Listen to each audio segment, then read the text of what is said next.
Oiê, preciosas e preciosos, tão amadinhos do meu coração.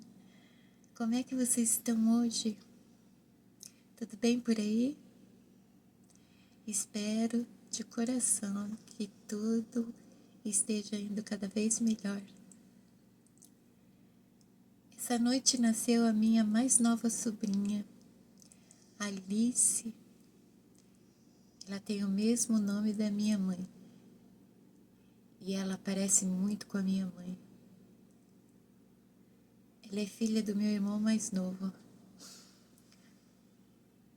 A gente nunca achou que ele fosse ter filhos. Ele tinha uma opinião em relação a isso, principalmente porque até então ele tinha uma visão bastante negativa quanto ao mundo.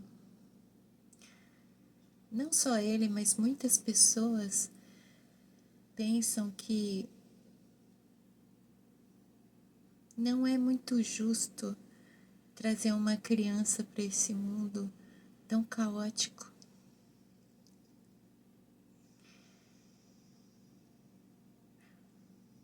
A questão é que as crianças, elas não são crianças para sempre, né? Eu pensava que era quando eu era criança, mas não são.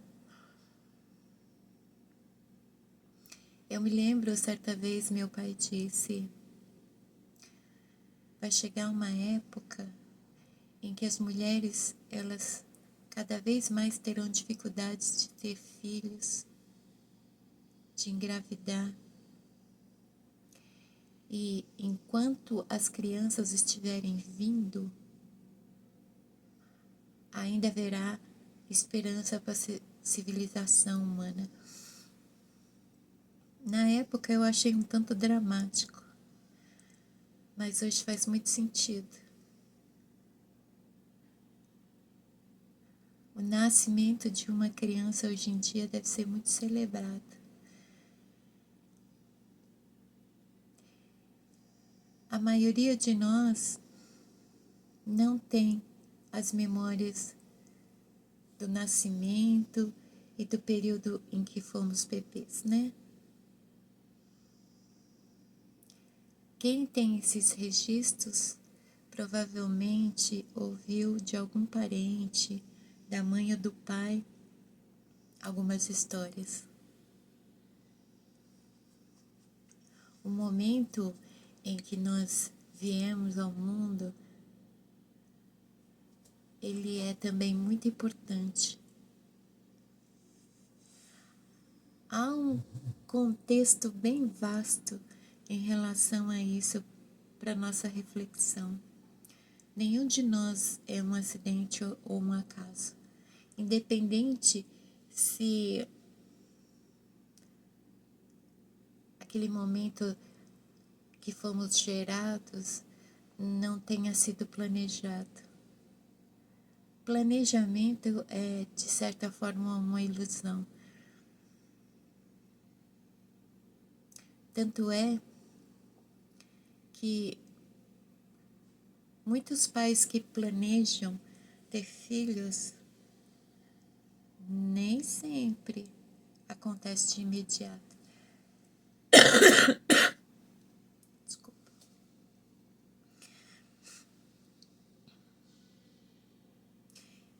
Eu já vi muito em grupos de mamães as mulheres que planejam engravidar, a dificuldade. Há vários fatores nessa dificuldade, né? Principalmente relativos à ansiedade, expectativa. É como se quanto mais se deseja engravidar, mais dificuldade existe.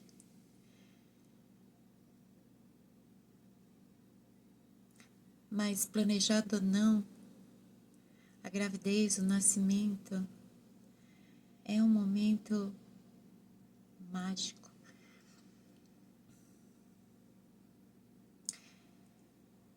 Nascer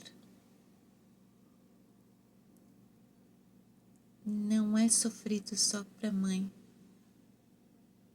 Imagine o bebê ali na segurança do ventre materno, tão seguro, tão confortável naquele ambiente só dele. E em um momento, tudo aquilo muda. Ele vem para um mundo totalmente diferente daquele onde ele se encontrava.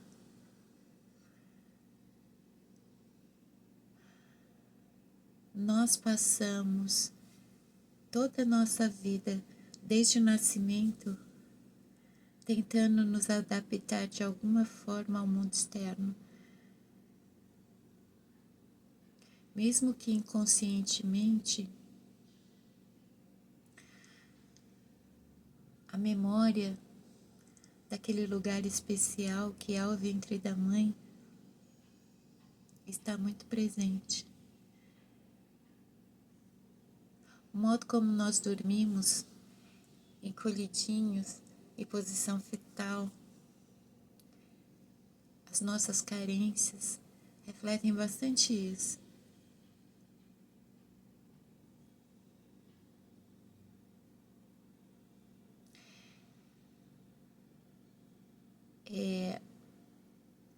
Provavelmente, vocês podem estar finalizando os registros da adolescência de vocês e se aproximando ou começando o registro da juventude de vocês. Alguns de vocês também podem já ter feito a regressão consciente, voltando lá naqueles momentos onde possivelmente algum trauma, carência, distúrbio emocional, afetivo ou psicológico pode ter surgido. Não é preciso ser certeiro nesse quesito. Rever alguns momentos da vida é de suma importância, principalmente porque naqueles momentos vocês despertam muitas reflexões em relação ao que vocês foram e ao que vocês se tornaram. Reler as memórias também traz mais a consciência do quanto somos mutáveis. Tem alguma coisa errada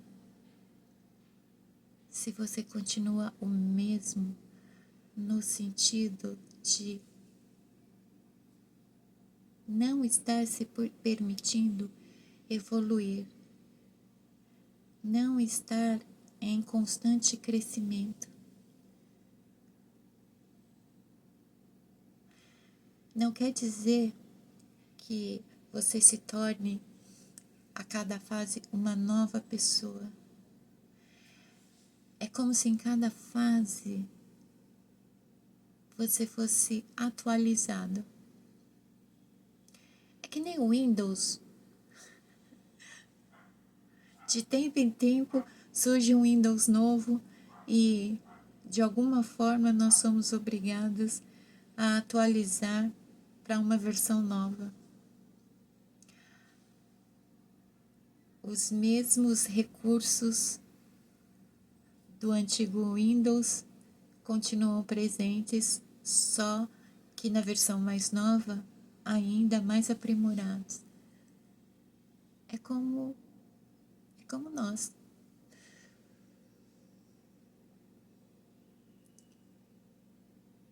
Como é que vocês estão lidando com vocês? A criança que está sempre presente precisa estar.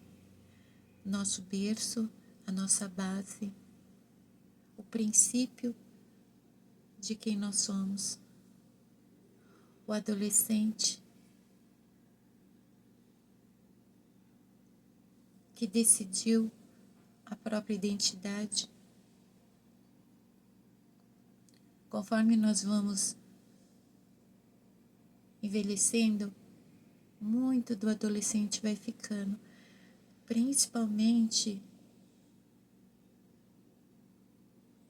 oportunidades perdidas. É muito comum pessoas no final da juventude, já na fase adulta, resgatando uma adolescência perdida.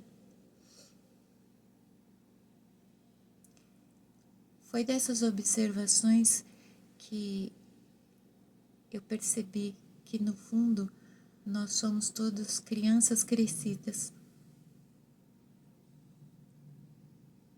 A sociedade vai nos obrigando a vestir uma máscara, a criar um personagem de nós para que possamos trafegar no coletivo, para que possamos nos encaixar em diversos grupos.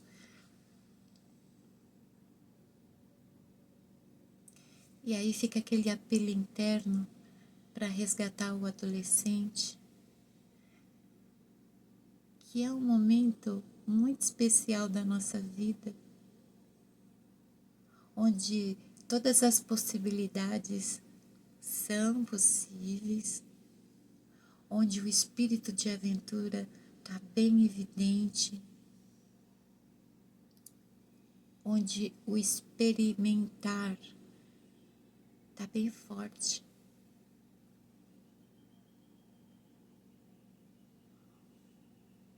Onde muito do que é importante para que a vida continue a maior de todas as aventuras vão sendo perdidas conforme nós vamos vivendo.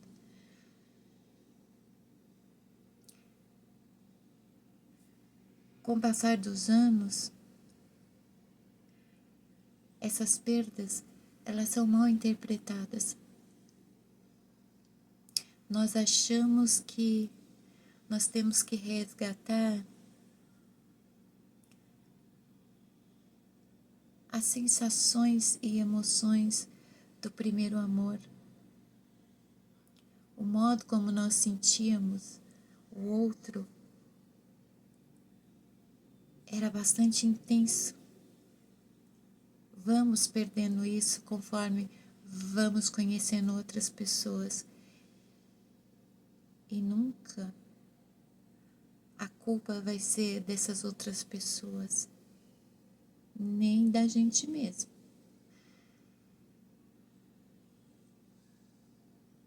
As repetições, sabe? É como passar um mês fazendo dieta de maçã, comendo só maçã, maçã de tudo que é jeito. Depois de um mês, você não aguenta mais ver maçã. As novidades da adolescência, que eram intensas, que eram novidade, que eram marcantes, elas se repetem ao longo da vida, mas não na mesma intensidade.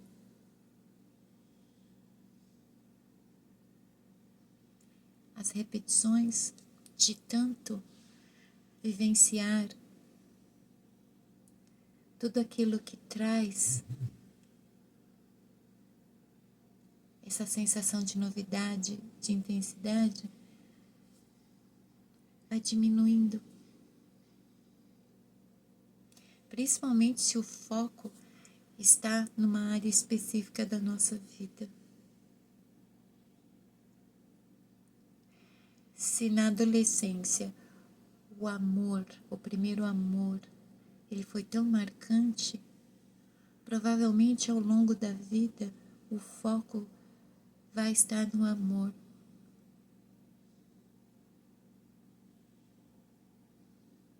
Independente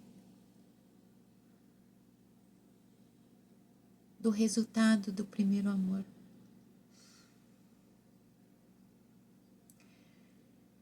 Se na adolescência você se viu precisando trabalhar muito cedo,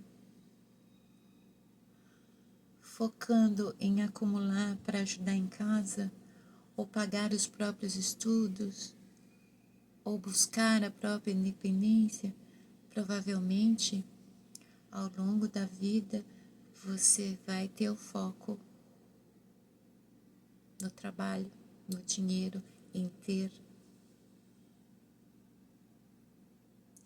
A maioria das nossas questões, das nossas histórias inacabadas, vão ser encontradas na adolescência.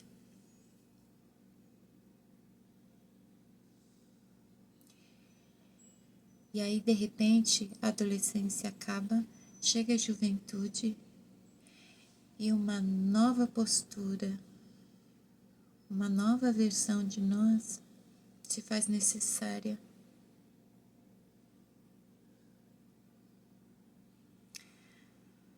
Talvez,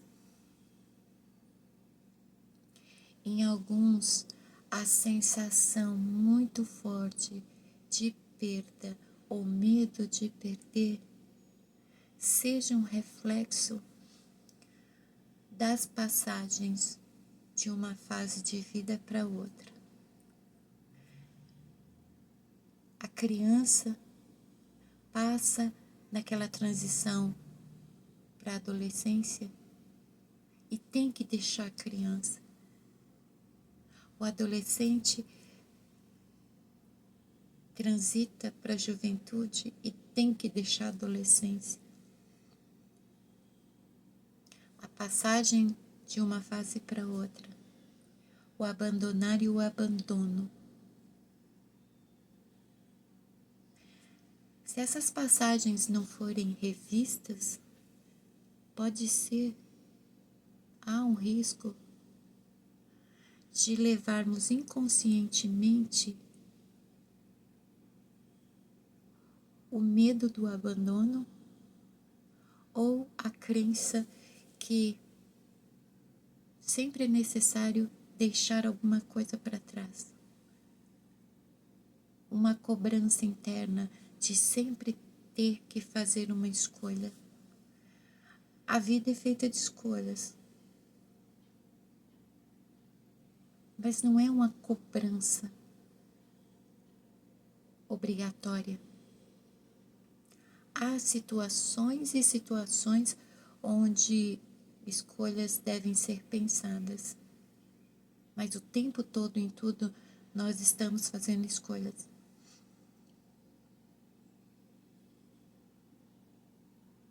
É na juventude, do início ao final dela, que vocês vão poder perceber sutilmente mudanças,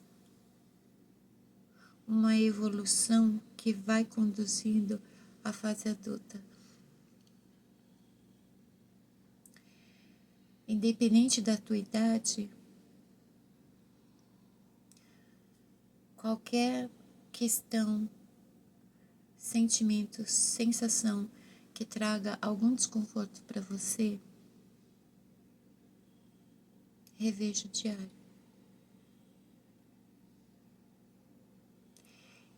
Em alguma anotação deve ter algum sentimento, emoção, sensação relacionado a isso que te incomoda hoje. Não na mesma proporção. As histórias inacabadas, elas também vão crescendo junto com a gente.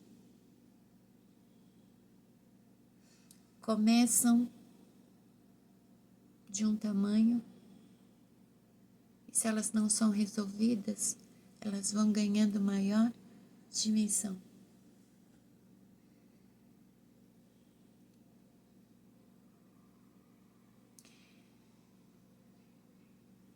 Crescer é tão difícil quanto nascer.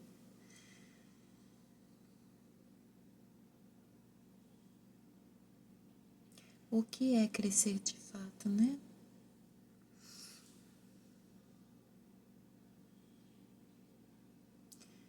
talvez ensinaram isso errado ou não ensinaram.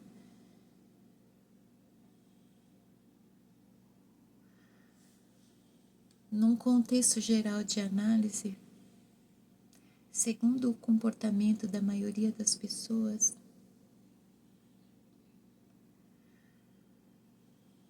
todos somos personagens disfarçando o fato de que somos crianças. Ainda somos crianças. Em vez de mudarmos de fase de modo consciente, nós vamos vestindo capas. Sabe as camadas de defesa? Vamos criando em cima do que realmente somos, a criança.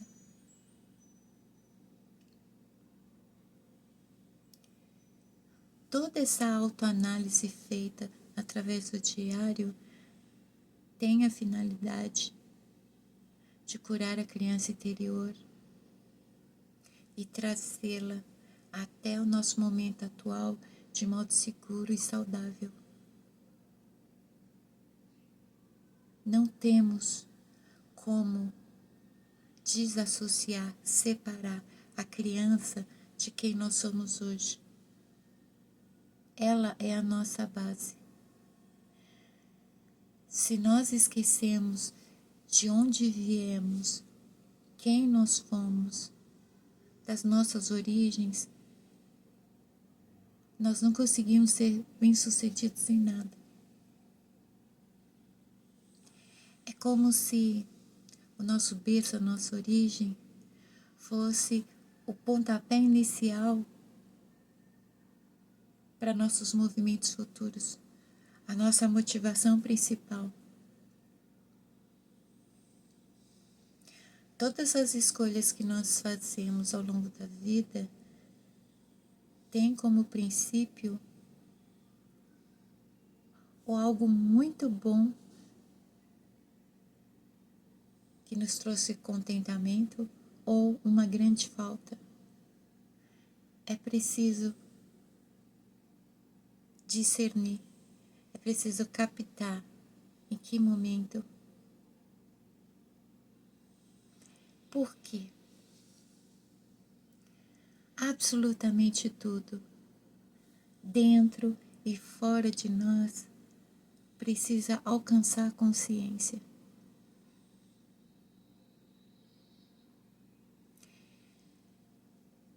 Que tenhamos a dificuldade de acessar o inconsciente é super normal, mas o consciente, ele precisa ser acessível.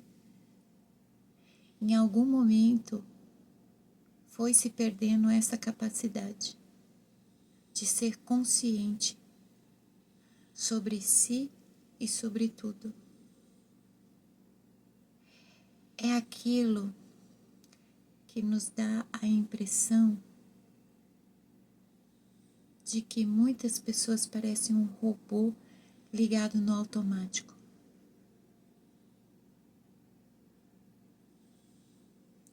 A consciência, ela se desligou e outra coisa tomou o seu lugar e dirige o cotidiano, a rotina, a vida das pessoas.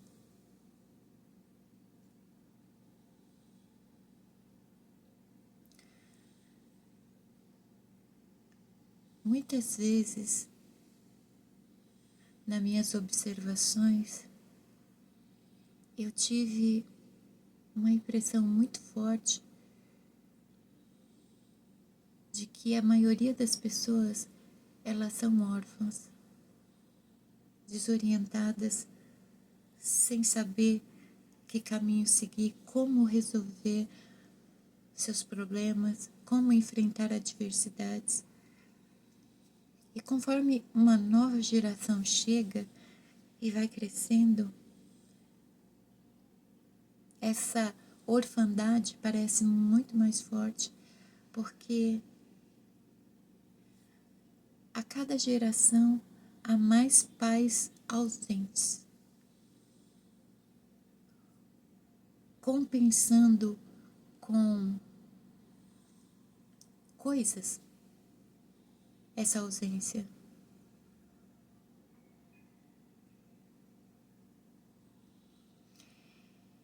É como, por exemplo,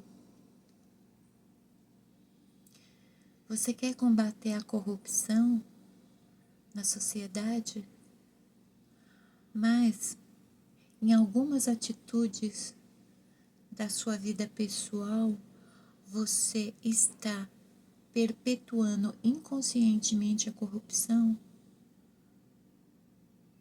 Quando você se dirige a seu filho e fala: se esse mês você tirar notas boas, você vai ganhar um presente. A troca,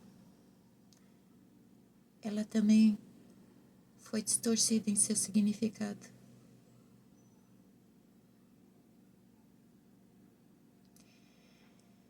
Quando uma atitude, um movimento, seja para si, seja para o outro, e quando ela exige uma troca, essa troca é barganha.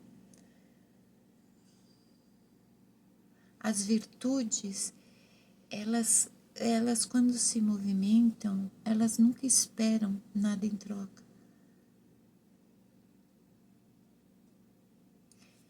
Em algum momento ali, da infância para a adolescência, foi distorcido tudo isso. Quando foi ensinado que tudo é uma troca.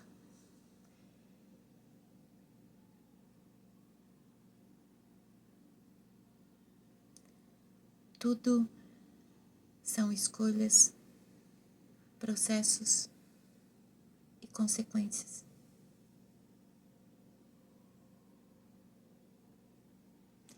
Se você plantar melão, você vai colher melão, não vai colher melancia.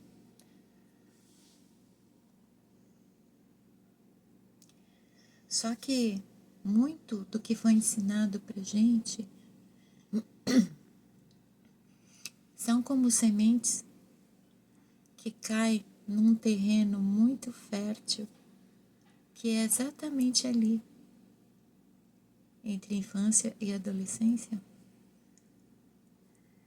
que brota como sementes de feijão, em raminhos espirais que vão se esticando como um caracol, sem saber exatamente a direção que está o sol, sem saber exatamente como deve ser, contorcendo-se e distorcendo-se. Tudo o que foi nos ensinado precisa ser revisto. Nós simplesmente fomos carregando aquilo que ensinaram pra gente na infância e na adolescência e levando com a gente, mesmo que jogando no inconsciente. Os tempos mudam, a sociedade muda, o comportamento muda, você muda. Tudo aquilo que foi nos ensinado precisa passar por uma atualização. Não somos nós que temos que nos adaptar ao mundo. É aquilo que nos ensinaram, que está enraizado, é que tem que se adaptar. Certos costumes, hábitos, tradições que funcionavam muito bem quando éramos crianças e adolescentes, precisam ser atualizados para continuar nos acompanhando. É como... Desculpa. É como...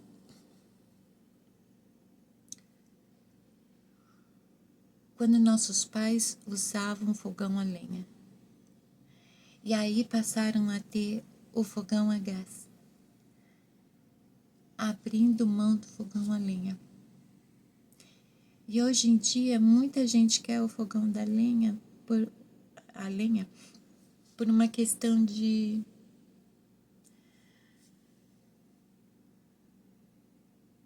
status financeiro. Porque antigamente era muito simples fazer e ter um fogão a lenha. Hoje em dia, isso é caro. Pelo menos nas áreas urbanas. Fogão a lenha passou a ser um item para a área de convivência que fica bem ao lado de uma churrasqueira. Aquilo tão antigo que é o fogão a lenha, que tinha muitos benefícios,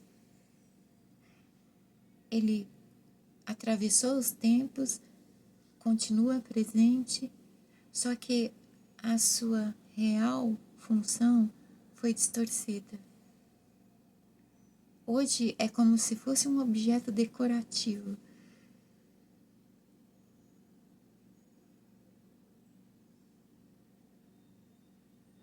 Não sei se quem hoje em dia tem um fogão a lenha sabe, por exemplo, que o alimento preparado no fogão a lenha é muito mais saboroso. Eu aprendi muita coisa com o fogão a lenha, principalmente sobre processos. Cozinhar no fogão a gás é muito mais rápido do que cozinhar no fogão a lenha, e não é por causa da lenha. A lenha proporciona chamas mais fortes. Mas o processo de cozimento é diferente.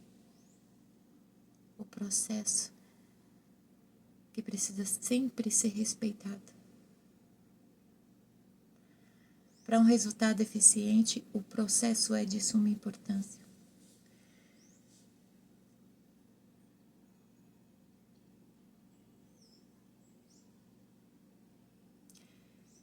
De repente, também pode ocorrer algo que acontece comigo, eu já vi acontecer com muitas pessoas.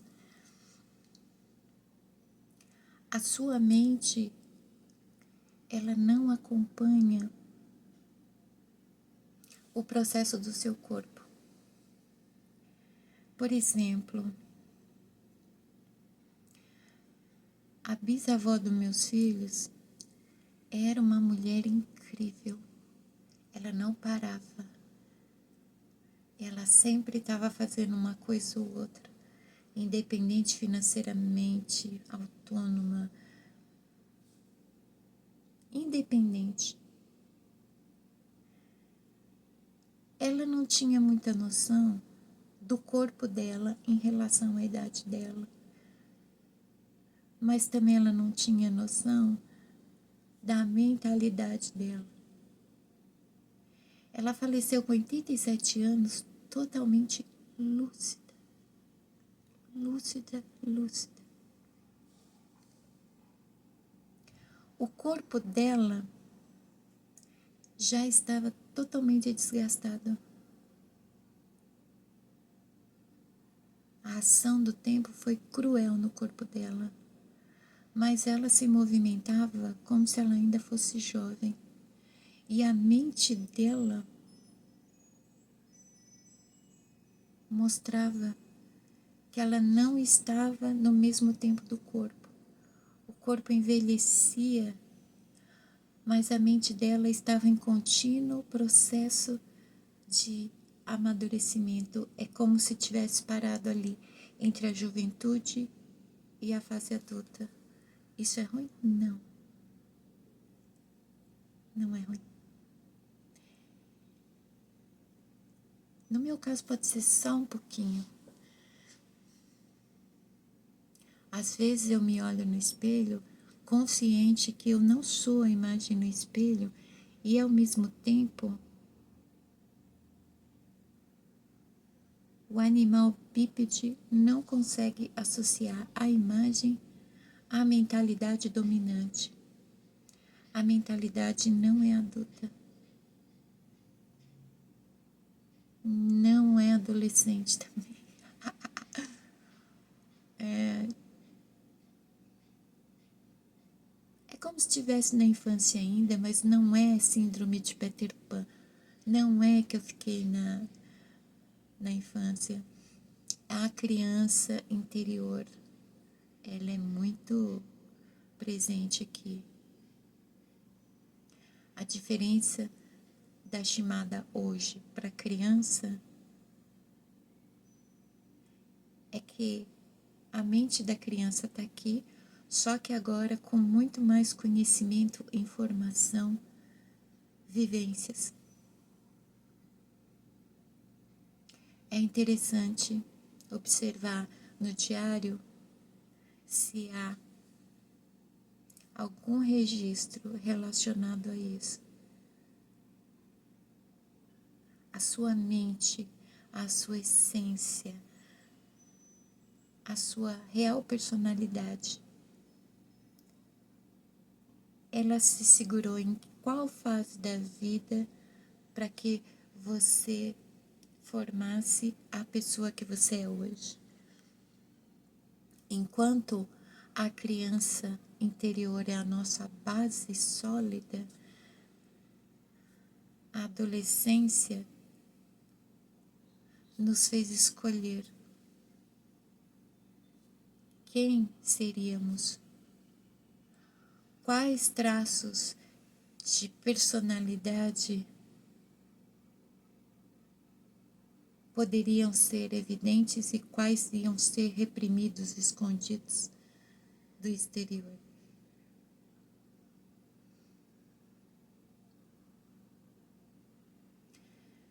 Vocês conseguiram notar o quão fantástico vocês são? Vocês conseguiram notar que muitas vezes, atualmente, você acreditou que está cansado demais, que chegou no seu limite, que dessa vez você não consegue. Mas se você olhar para trás, vocês notaram quanta coisa vocês superaram?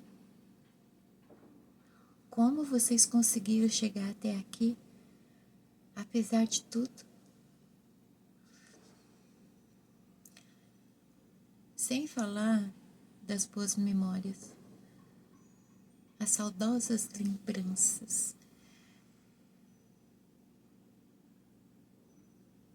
Pode ser que você tenha resgatado muitas que você já tinha esquecido.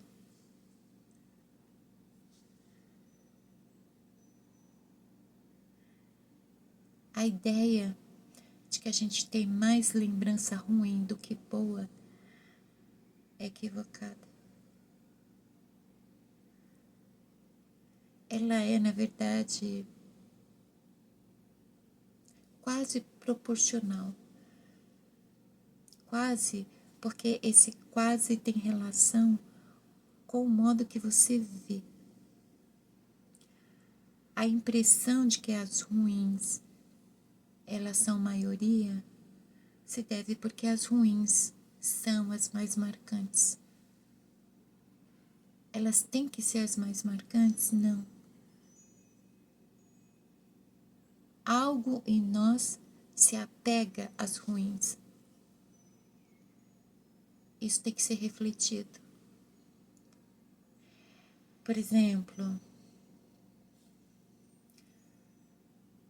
a bonança vem depois da tempestade. O riso vem depois do choro. Essa dualidade vai criando uma oscilação ao longo da vida, onde você teve adversidades, sim, mas você conseguiu superá-las. Você teve muitos problemas, sim, mas de alguma forma você conseguiu a vitória.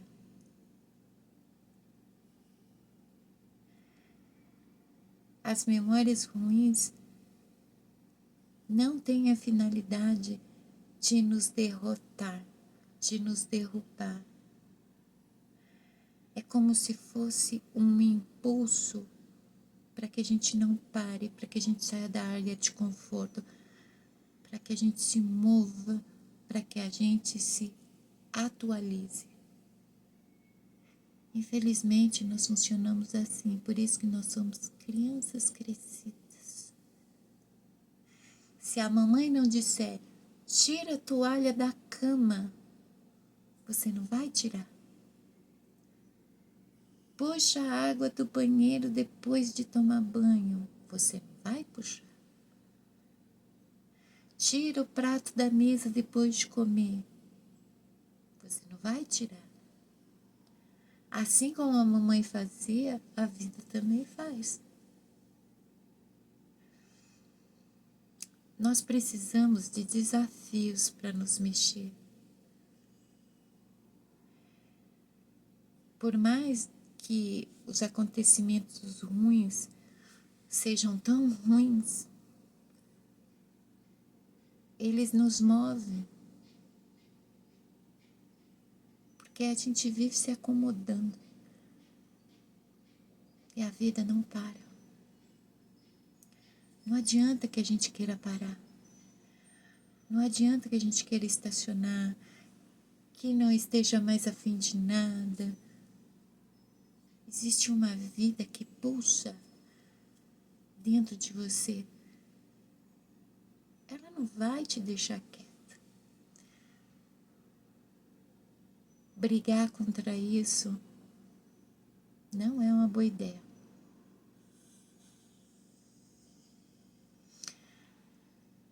A partir daqui, os registros eles devem ser contínuos. A releitura também. A releitura permite que novas lembranças saltem e você possa registrar. O processo vai ser sempre o mesmo. Alguma lembrança vai te trazer algum desconforto. É lá naquele momento dessa lembrança que você deve regredir e fazer uma análise de você mesmo. Ninguém é melhor do que você para fazer isso. O psicanalista, por exemplo, ele tem uma capacidade de vasculhar o inconsciente das pessoas. Para que isso seja feito com eficiência, o analisado, ele tem que contribuir bastante. Ele tem que se permitir dar esse alto mergulho assistido, acompanhado do psicanalista.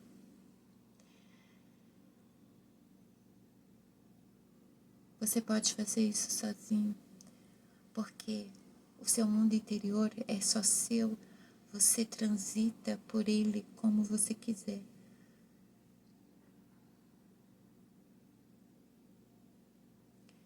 O processo vai ser sempre o mesmo. Muito do que você se recusou a encarar até hoje vai ter que ser encarado. Você pode ver pelo lado bom. É uma parte de você. Por que ter medo? É você. É o seu mundo. onde você faz o que quer, você transita como quer, você mexe no que você quiser.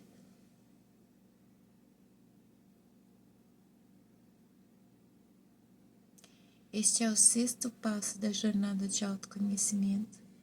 E a partir daqui, o 6º passo é a finalização de uma orientação de como você encarar suas memórias, como resolver os seus assuntos inacabados. Daqui para frente, desculpa, nós vamos tratar de várias questões internas que você vai se lembrar de estar presente em alguma anotação do seu diário. Questões internas que estão presentes hoje em dia. Te afetam ou te beneficiam de alguma forma. A exploração das cavernas interiores. Porque até aqui foi isso que você aprendeu a fazer. Explorar dentro de você. Quando você faz a autoanálise através da regressão consciente, você está enfrentando os seus demônios, seus monstros, seus fantasmas interiores. Você está aprendendo a não ter medo de entrar até nas cavernas mais escuras. A partir de aqui, qualquer traço de personalidade, definição afetiva, emocional, psicológica, qualquer assunto a partir daqui será uma questão que você vai poder analisar dentro de você com muita facilidade. Até o próximo vídeo, então. Boa sorte para vocês. Acreditem sempre que tudo pode ficar bem. Beijos na alma.